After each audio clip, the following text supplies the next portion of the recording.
মালয়েশিয়ায় অভিযানে 10 বাংলাদেশি গ্রেপ্তার। বিস্তারিততে যাওয়ার পূর্বে আপনারা যারা এই চ্যানেলে নতুন, চ্যানেলটি সাবস্ক্রাইব করে কমেন্টের মাধ্যমে আপনার মতামত শেয়ার করুন।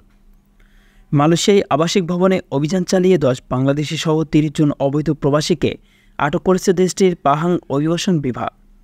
স্থানীয় বাসিন্দাদের অভিযোগের ভিত্তিতে শুক্রবার সকাল 10টা থেকে বিকাল 4টা পর্যন্ত পাহাং রাজ্যের কুয়ান্তান এবং মারান জেলার আশেপাশের আবাসিক ভবনে এই অভিযান পরিচালনা করা হয়। শনিবার পাহাং অভিবাসন বিভাগের এক বিবৃতিতে বলা হয়, অভিযানে প্রথমে 55 জন বিদেশিকে তল্লাশি করে 22 থেকে 51 বছর বয়সী 30 জনকে ইমিগ্রেশন আইন 1959-63 অধীনে বিভিন্ন অপরাধের জন্য আটক করা হয়েছে, যার মধ্যে অনুমোদিত সময়ের বেশি দেশটিতে অবস্থান করেছেন অনেকে।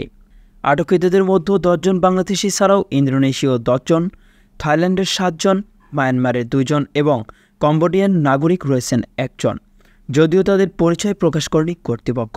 অধিকতর তদন্তের জন্য কিয়ামান ইমিগ্রেশন ডিপোতে বন্দীদের 14 দিনের রিমান্ডে রাখা হয়েছে।